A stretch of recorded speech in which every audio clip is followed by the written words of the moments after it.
If you make fun of me for my large carry-on bag and you have diarrhea in the middle of the night, do not call me because I will not help you.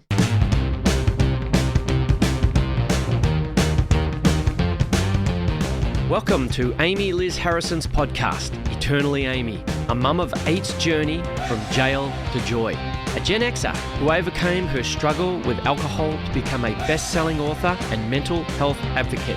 She shares stories of hope and offers ideas for others struggling with mental health challenges, spirituality, ADHD, or maybe just family, travel, and logistics.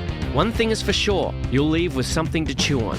And now, here's your host, Amy Liz Harrison, with your mystery meat sandwich.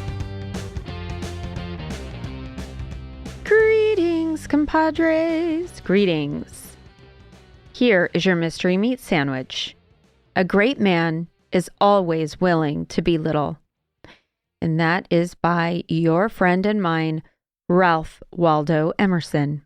So, my favorite people these days are the people who are willing to just throw their hand up and just go, hey, you know what? I screwed up. I'm sorry.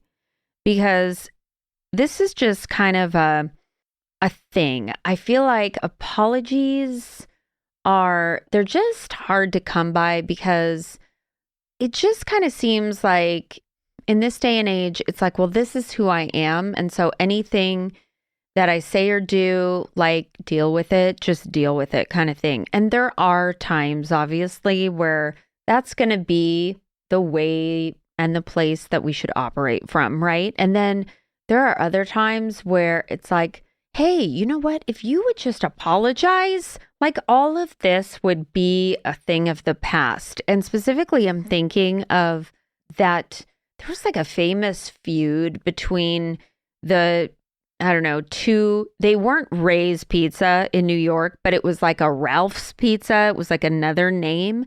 And there were these two guys who used to work together. Of course, I saw this on Dateline, so it's facts, guys. They used to work together to make pizza, and then they got in a fight one day over God knows what. And one of them just said, that's it, I'm out of here, and opened his own pizza shop. And it was right next door. And forevermore, they were feuding until someone died. And, you know, that just makes me sad. I mean, I'm not going to be all totally like we are the world on the whole thing, but it does make me sad. So I just really want to get to the place where, because you never know, like life is short. I want to get to the place where I am quick to apologize, because one of my character defects, specifically with my husband, is I am like, it's as if I've had that surgery where they wire your jaw shut. It is like, I will do anything not to be the first to apologize. If we get in some kind of a fight, like, I will not apologize first. I am that annoying, stubborn person who won't. And, you know, we've been married almost 25 years. He knows this about me. And so now he always apologizes first. And it's almost like we've created this weird dance, you know, and kind of like, okay, this is what you do now. And then I come around and I apologize and we work it out. But it's definitely something that I have realized about myself, that it needs work. It needs work. I need to get over myself and my selfishness and whatever else it is, my ego, just this inner like core, I want to be right kind of thing, even when I know that I'm not right. That's like the worst. But you know what? There's room for growth, right? And so that's what I have for today. I want to be willing to be little, and not little in the little sense, but in the sense that I want to just be willing to like put the sword down, right? And be the first one to put it down. That's my challenge to myself, specifically in my relationship and my marriage. So I don't know. That's what I'm going to work on for today. That's my goal. And now, onto the Chaplain's Chat. Moving into the Chaplain's Chat, we have today, drumroll please, 10 ways to spot an Enneagram Type 6, the Skeptic. Okay, we're moving through these types. There are 9, so we're kind of getting up there. 6s are defined by their desire for safety and security. So they seek to anticipate and avoid risk by that anticipation. So like looking at something from afar and assessing and calculating possible risks, right? So they look to align themselves with trustworthy authority figures and institutions.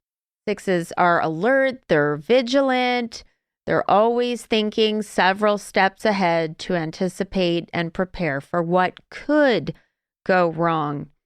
I totally have a few friends who nail this thing. They're so good at it, and they're great at making a plan B, a plan C, and you can almost see there's like this whole decision tree that they have going on. Well, if my child chooses to go to college here, I'm going to buy this house and I'm going to buy it in this neighborhood because of this, that, and the other thing. And it's like my head is spinning because I can't decide like what I'm making for dinner that night. But they have all these elaborate plans based on possibilities, right? And I think that's amazing and brilliant. And I kind of envy it sometimes because I'm usually that person standing there indecisively going, I don't know. So 6s fear being unprepared and unable to defend themselves, particularly when they get into a dangerous situation. Because you know why? Because those are unpredictable, right? You can't plan when something like that that's totally out of your control happens. So to cope with this fear, they attempt to be prepared for every possible turn of events. All right, let me say this. Now that I'm thinking about it, here's where I do look like a 6. My friggin' purse. Actually, it's not my purse. I'm going to be more specific. It is my carry-on bag for an airplane. So basically, I have this carry-on bag that if you have any kind of situation known to man, I'm prepared for it. I've got like one of those neck gaiters in case you're going to Hawaii, but they happen to have a cold snap. I've got that in my carry-on bag.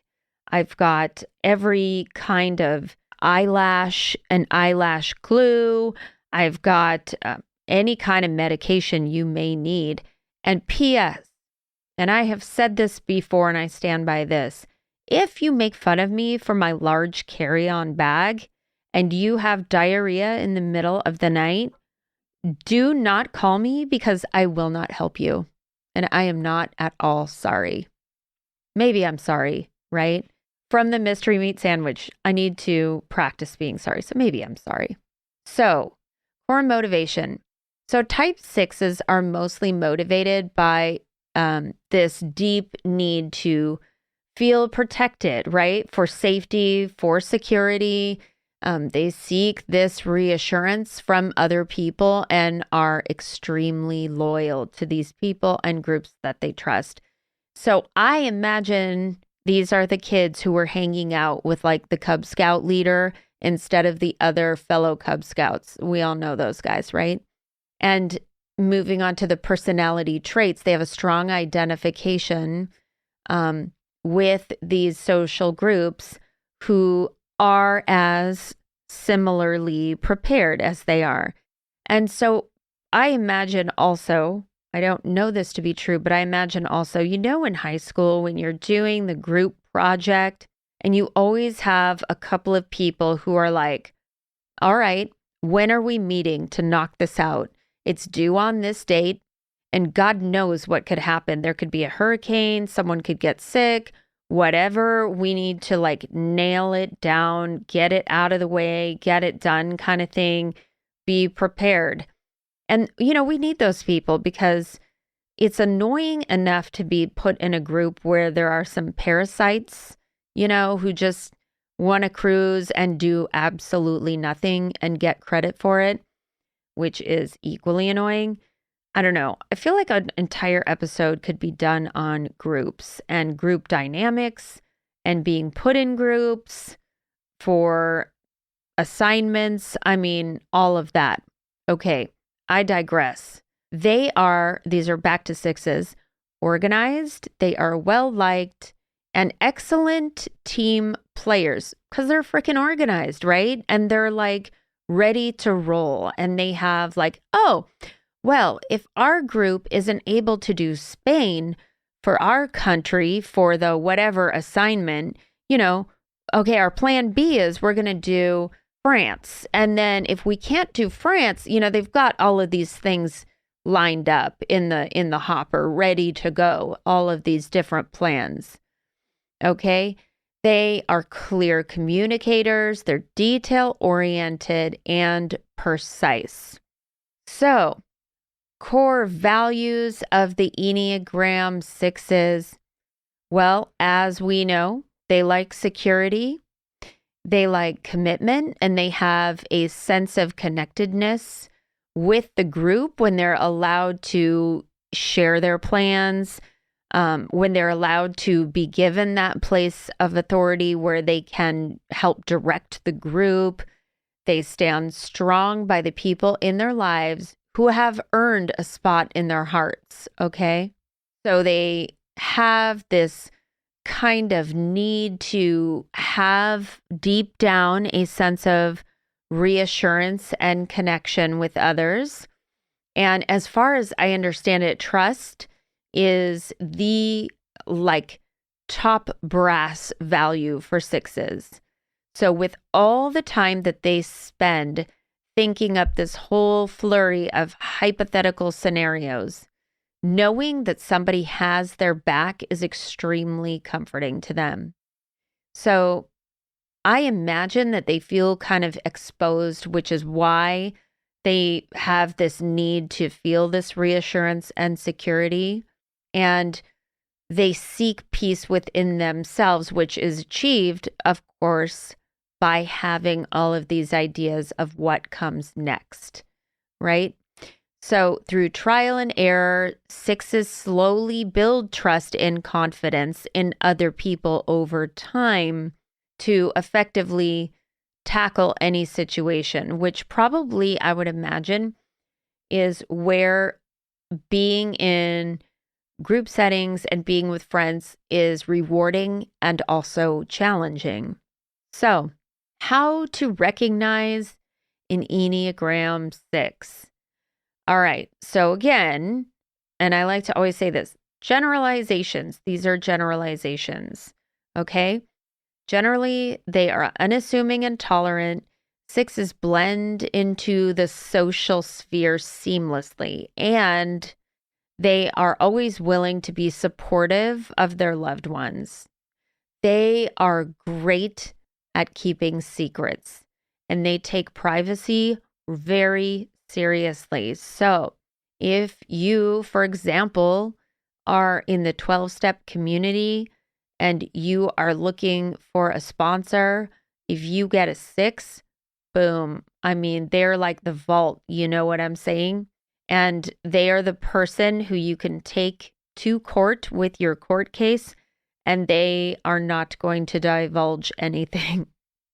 So at work, 6s are the employees that stick around and do overtime with ease to support the organization and help keep tasks running smoothly. So for the good of the group, they're happy to do that.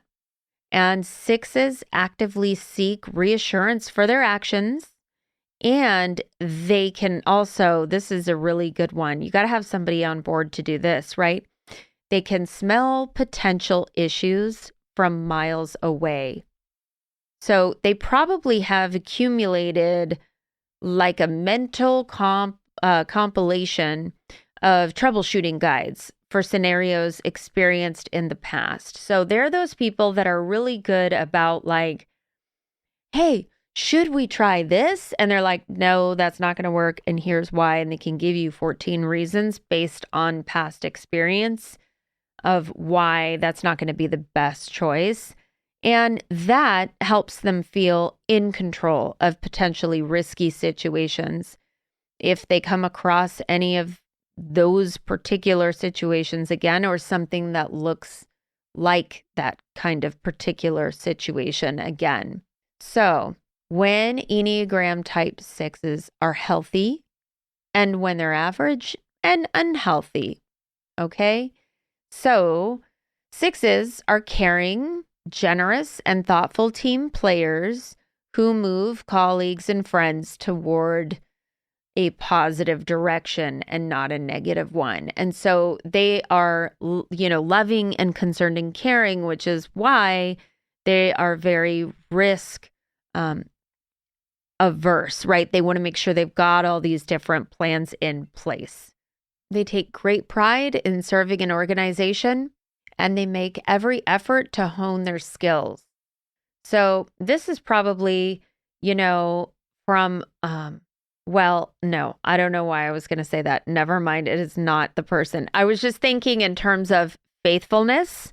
Okay. In terms of faithfulness to an organization, we're going to call this Milton from Office Space, right? No longer getting a paycheck and yet shows up faithfully. There you go. Okay. So through their patience and courage, 6s can learn to accept their independence and express themselves freely in the world. At their very best, so we're talking about their health, right? 6s are able to let go of their worries and focus on matters they can change in the present moment. When they're average, 6s are mentally acute, yet highly skeptical, and they seek security and group approval for their actions. So they can become aware of their shortcomings, and their self-esteem may fluctuate from time to time. When there's a disconnect between their position and the group, 6s become noticeably agitated and nervous. To prevent disappointment, 6s may mentally prepare themselves with the worst case scenario before carrying out a task. So basically, they have this tendency, right, to overanalyze messages or information as it comes in, which further fuels their anxiety and leads to mixed signals. So in a group setting, of course, this is kind of confusing for others. So the whole thing winds up being this kind of vicious cycle of worry, which isn't exactly the optimal case scenario. So when they're unhealthy, 6s become extremely paranoid and suspicious of everything and everyone in their path. They're prone to developing anxiety due to their hypervigilance to any impending real or imagined sources of harm. As a result, false memories may form and false narratives could form, and they may start to suspect others are trying to fool them when they've become masters actually at fooling themselves. So when events go out of the frying pan and into the fire, 6s can develop overwhelming and debilitating anxiety from the illusion of constant danger. So there's a part in the big book that talks about our thinking and how our thinking, and in parentheses it says fancied or real. And it is amazing how once anxiety starts to, like the wheel starts spinning of anxiety, it's like, man, if I don't recognize it right away and just go, okay, I see what I'm doing here, it can go way out of control. And then all of a sudden I'm like believing in, that aliens have captured me and they've put, a chip in my brain and whatever. I mean, who knows, right? I'm making this up, but I have been known to believe some crazy stuff. And I actually also think that, this is where it can go a little bit over the top with some of the like scams that are out there. Particularly, there are different generations, right, who are more susceptible to be very over the top with some maybe not entirely accurate news. And so that's when it can be very unhealthy, and sixes need to kind of be cognizant of that. Okay, growth tips for Enneagram Type sixes. Own your own power. So sixes tend to view life as a series of events that happen to them, rather than the journey where they steer the ship. So this is that kind of mentality, right? Where it's like life is happening to me. And so it's kind of like this, I don't have an offensive position. I have a defensive position. And I just have to be, prepared for all of these things that could occur. And, that's tough. Like that's a tough place to live when you feel like you don't have agency over your life. That can be really difficult. And again, I'm not saying this is everybody who has this. It's just one possibility, right? And so when they learn to acknowledge and own the power that they actually have, they can be braver and bolder in how they show up to the world, right? But it's a mindset shift, right? So being aware also of how you create self-fulfilling prophecies. A self-fulfilling prophecy happens when you unconsciously make something happen by over fixating on it. Anybody been there? Anyone? Bueller? I have. Sixes do this when they allow their fear to lead to extreme paranoia. I love when anything is like has the word extreme in front of it. It's like, all of a sudden it's like the extreme energy drink or the extreme wrestling match or whatever. For example, if a six over fixates on the fear that their partner is less interested in them, they may introduce added tension to the relationship that wouldn't be there otherwise. So this is like a big, big deal too in the 12-step fellowship. It's like what you focus on grows, right? And so if I am pissed off at somebody or something is bothering me, and I'm talking about like this could be as simple as when we moved into this house, I called it the shit pile. There was a pile of stuff that was kind of like this leftover, hey, like here's your soccer trophy, and here's your this and that, just like stuff that didn't actually have a home. And so we just like put it in the corner. And oh man, it was fine until one day when it wasn't fine. And I was like, this shit pile is driving me nuts. And I just like lost it. And I was totally and completely like exasperated about this darn thing. And we needed all hands on deck. We needed all the family members to like mobilize and come to the shit pile and get all of their stuff like right then, because it was literally making me crazy. Suddenly, like out of the blue. It was like fine one minute and then it wasn't fine the next. It's like that moment when you wake up and your hair is fine and then 2 hours later you need a haircut and you need a haircut right now. Back to the growth tips. Okay, sixes can work on building trust in their relationships and just kind of start to work on believing that not everybody has ulterior motives, that people aren't necessarily out to harm you. This kind of skepticism can cause problems in otherwise healthy relationships. So when sixes learn to have more faith in people in their lives, they can form stronger and more meaningful bonds and connections with people.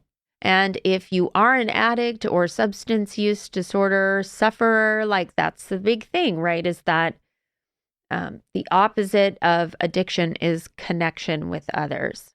And then finally, on the growth tips, developing a healthy habit or healthy habits, plural, to release anxiety. So sixes spend a lot of time in their heads So it's essential to practice habits that allows their energy to focus on their actual body and breath, and meditation can help with that a lot. There is breath work that can help with that.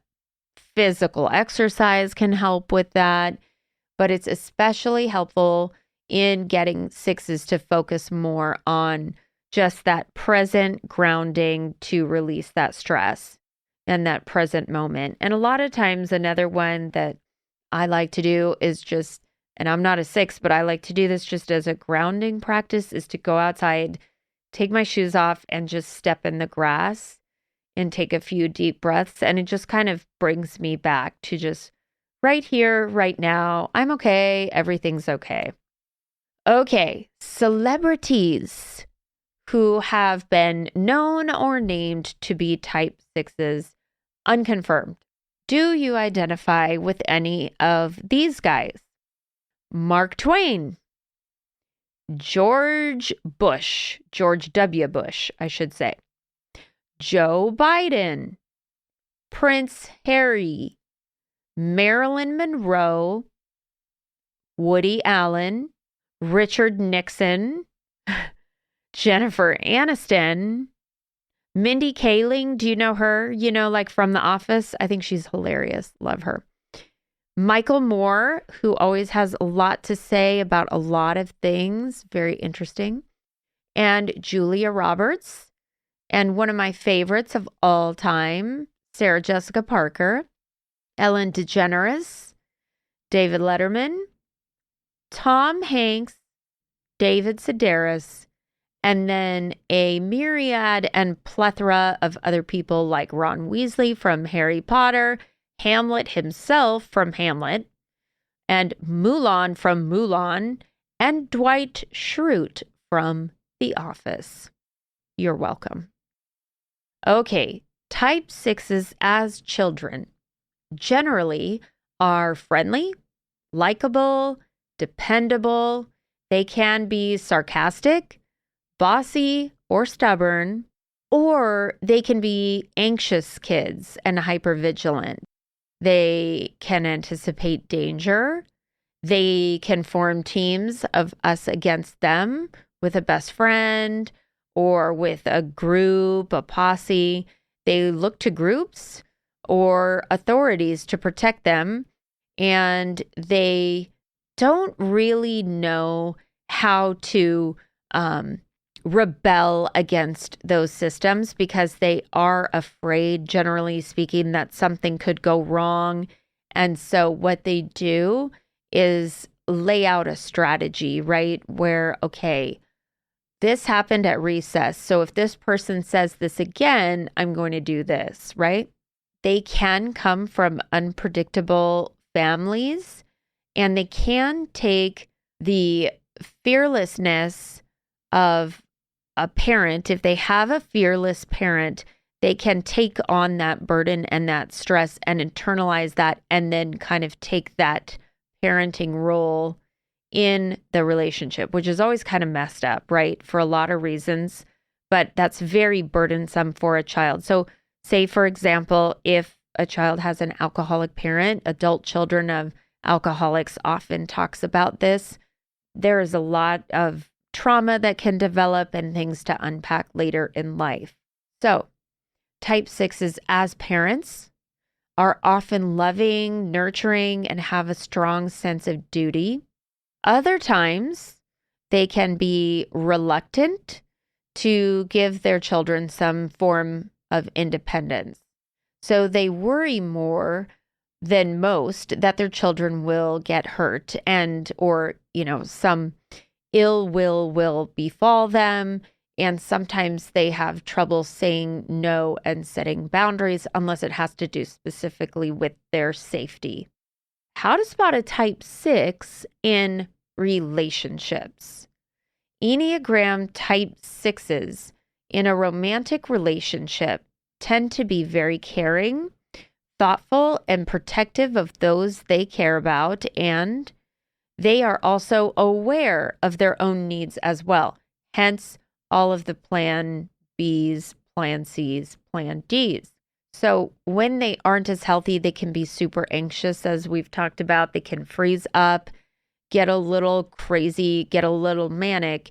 And rather than moving toward whatever it is that they need to do, the task at hand, they can spin out over whatever it is that kind of triggered them.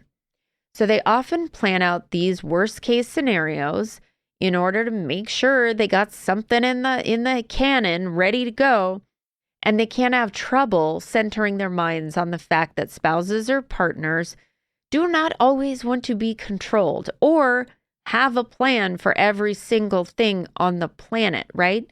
If they're going on a road trip, they don't necessarily want every bathroom stop pre-planned. So sixes also have to learn that people will let them down sometimes, but that doesn't mean that they can never be trusted. So it's not an end-all be-all. So sometimes things come up spontaneously, and sixes need to learn that life is more of a curious adventure when you learn to take some things in stride, and that possibly that could be good for them. If a six allows fear to limit them by creating perfect boundaries and perfectly curated relationships, then there's very little growth, even if life is smooth. So essentially what I'm saying is, from my understanding, sixes do better to honor their courageous journey back to hope and trust, right? To take that risk of trusting. So their spouses do well to let them process fears for a little while each day, but then move on to gratitude and being willing to try those spontaneous, fun activities that you never know could very much be enjoyable for you, even though there are some risks involved. And, some of this is just really, these fear-based ones are tough. Like the things that really are out of our control.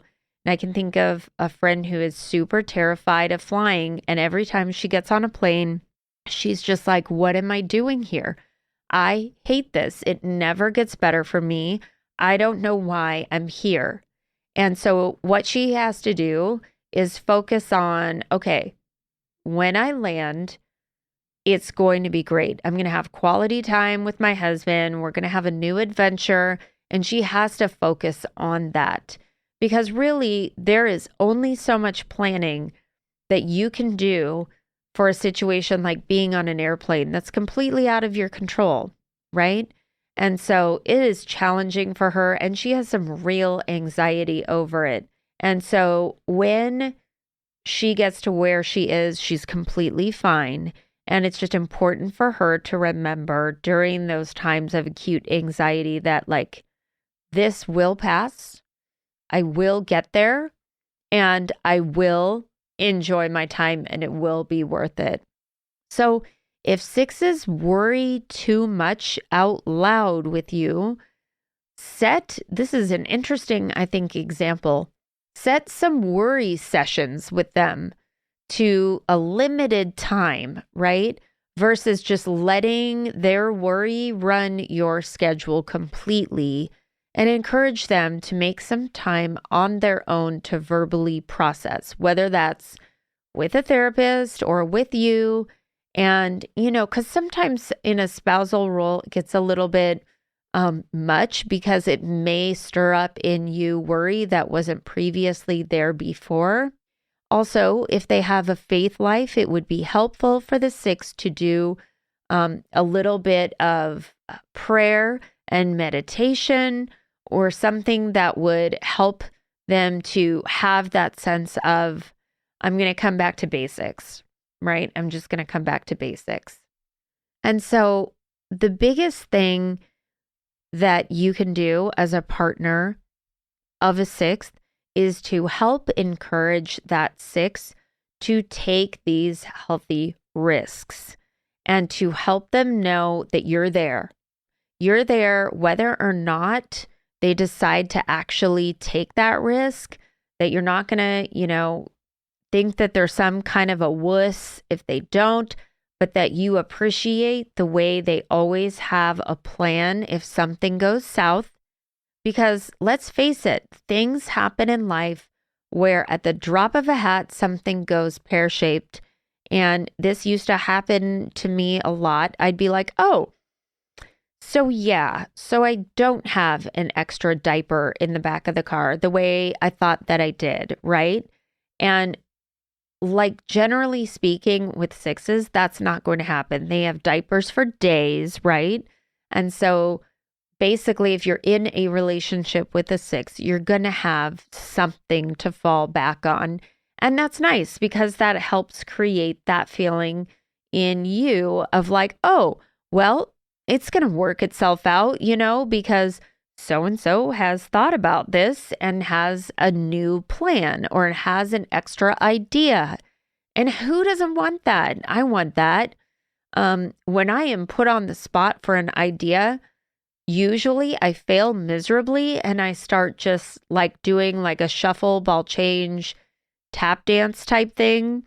And do you know how helpful that is?